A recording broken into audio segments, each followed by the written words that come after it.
Ever had a conversation with your anxiety? No? Well, I have. And spoiler alert, it was weirdly helpful. See, anxiety used to run the show in my life. It didn't just whisper doubts, it screamed them, loudly, all day long. And then one random Tuesday, I gave it a name. Greg. Why Greg? No idea. But naming it was like drawing a line in the sand between me and it. And that tiny oddball move changed everything. I didn't know it at the time, but this naming your anxiety trick is a real psychological technique. Therapists use it, cognitive scientists talk about it, but I stumbled into it like a raccoon finding a leftover taco. Unexpected. Now, just to be clear, Greg didn't disappear. He still pops up. He's just less scary now, less boss-level villain, more annoying side character with too much screen time. You're probably thinking, how does naming my anxiety actually help? Does it work for everyone? Can I name mine something cooler than Greg? Great questions, and we're going to unpack all of them. This video isn't about pretending anxiety disappears. It's about giving it less control. Without needing to book an appointment or download a meditation app you'll never open. I'll share my story, the moment everything shifted, the science behind why this works, and how you can try it today without even leaving your bed. Yes, Greg would love that. So if anxiety's been living rent-free in your head, stick around. It's time to finally meet your inner critic, and maybe even make it your slightly annoying, oddly helpful frenemy.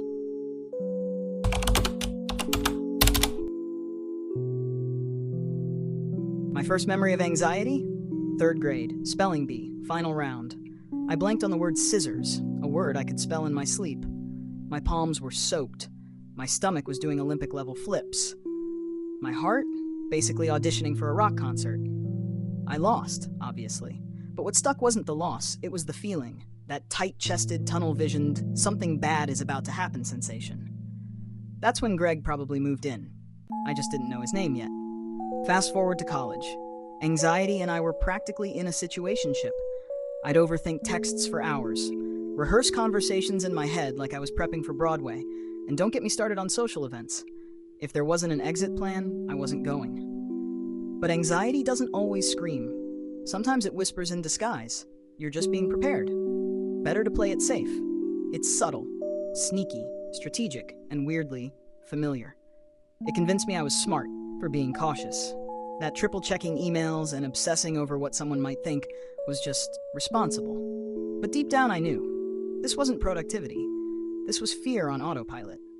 Greg wasn't a monster. He was more like a very nervous accountant. Constantly calculating worst-case scenarios. Loud, annoying, but convinced he was helping. Like the kind of coworker who CCs everyone just in case. And it got exhausting. Every day felt like a mental tug-of-war between the version of me that wanted to live fully and the version Greg was desperately trying to protect. I couldn't even enjoy silence. My brain turned it into a planning session for catastrophes that never happened. One night, I just snapped. I grabbed a notebook and started writing exactly what my anxiety was saying. No filters, no edits, just pure, raw inner monologue. What surprised me most wasn't the negativity, it was how repetitive it all was. Same tone, same words, same fears, looping like a bad pop song. That's when it hit me. These aren't my thoughts, this is someone else. So I gave that voice a name, Greg. And naming him, that was the beginning of taking my voice back.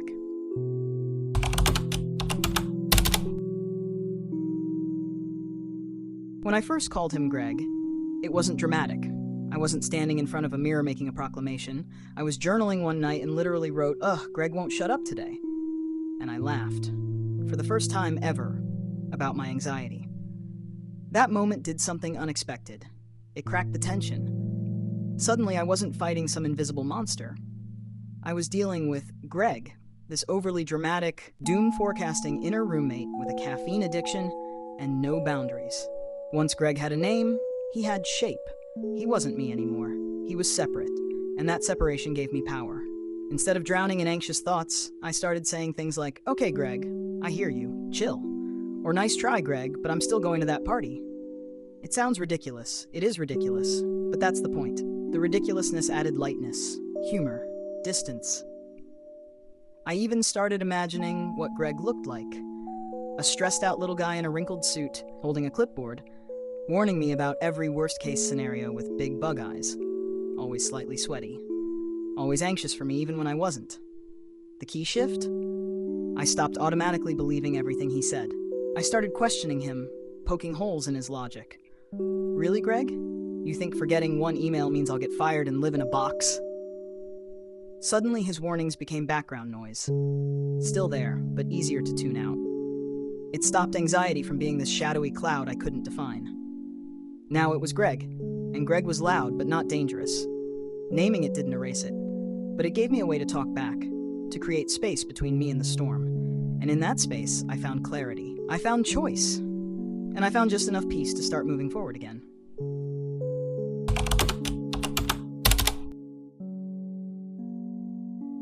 Now, naming your anxiety might sound like something out of a self-help meme, but it's actually rooted in real psychology.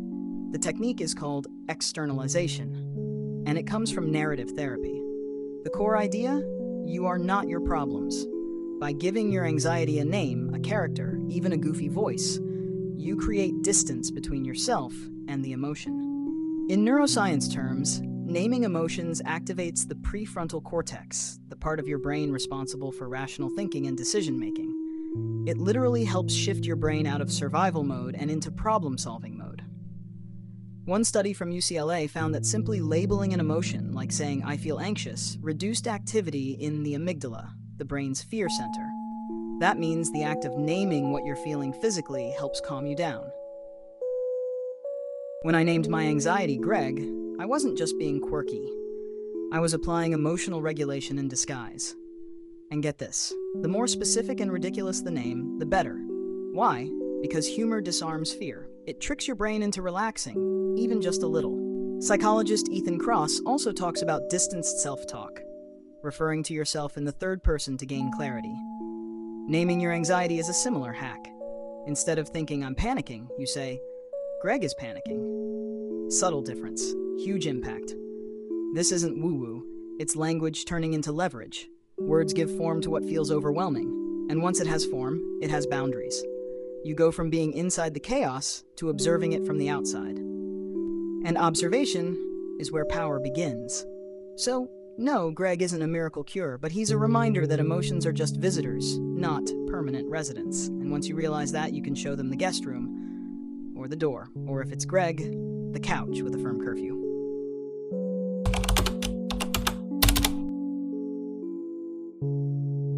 Once Greg had a name, he started showing up everywhere. Before a big meeting, Greg thinks you'll forget everything and implode. While texting someone I liked, Greg says you're definitely being too weird. Even during good moments, like relaxing on the couch, Greg's wondering if you forgot to pay your bills, or offend someone, or both. But now that he had a name, I could respond. I could say, "Thanks, Greg, not helpful right now." Or, "Cool story, bro, but I've got this." What changed wasn't the presence of anxiety, it was my relationship with it. Instead of spiraling, I started pausing, listening, noticing the script. I'd ask myself, is this me or Greg? If it was Greg, I gave myself permission to ignore him, like background noise at a coffee shop, there, but not running the show. This helped in weird, everyday ways. I started going to events without backing out last minute. I let myself say no without writing a 5-paragraph apology. I even started leaving emails slightly imperfect, on purpose. Because Greg hated that. And honestly, that felt like a win. Even grocery shopping changed. If a cashier looked slightly annoyed, Greg used to convince me it was my fault. Now I just think, that's a Greg thought, and move on with my frozen peas and dignity intact. One time, I caught myself starting an anxious spiral before a presentation, heart racing, thoughts all over the place. I stepped into a bathroom stall, whispered, "Okay, Greg, I know you're trying to help, but right now, I need to speak, not spiral." And somehow, that worked. It didn't make me fearless, but it made me functional. The power wasn't in silencing anxiety, it was in shifting my role from victim to narrator. I became the one choosing how to respond. Greg could yell, but I didn't have to listen. This didn't happen overnight. Some days, Greg still shouts louder than I'd like, but now I meet him with curiosity instead of panic. "Why are you here, Greg? What are you trying to protect?" Sometimes the answer makes sense, sometimes it doesn't. But either way, I've got the mic now.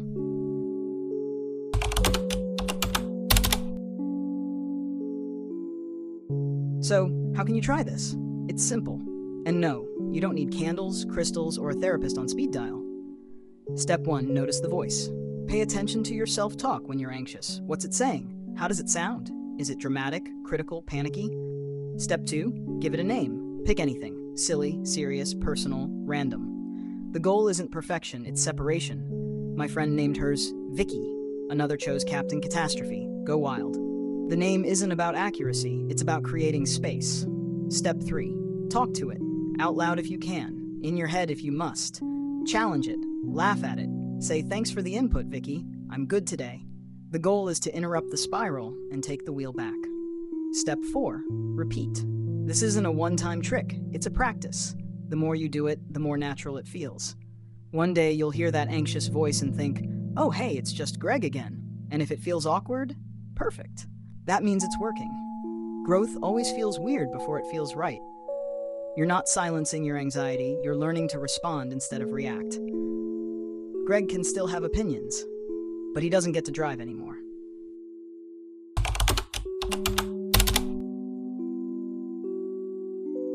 Here's the truth. Anxiety isn't the enemy. It's just over-enthusiastic, like a smoke alarm that goes off when you're making toast. And when I named mine Greg, I didn't magically fix my brain, but I gave myself a chance to laugh, to pause, to breathe. And honestly, that's a lot. Greg still shows up. He panics when I try something new. He catastrophizes minor emails. He loves to spiral at bedtime, but now I know him, and more importantly, I know he's not me. That one silly act, naming him, turned anxiety from a monster into a character, from shadow into shape, from dictator into sidekick. If you're carrying anxiety like an invisible weight, I hope this gave you a tool to try, not a cure, a starting point. You don't need to be fearless, you just need enough clarity to recognize the voice and choose whether or not to follow it. And maybe, just maybe, name it something completely ridiculous. Because if anxiety is going to take up space in your brain, it might as well be entertaining, right? If this resonated with you, if you're thinking of naming your own inner critic, drop it in the comments. I'd love to meet them. And hey, if Greg helped you even a little bit today, subscribe for more honest, weird, and actually useful mental health stories. Like this video, share it with a friend, and the next time anxiety knocks, send Greg to the door.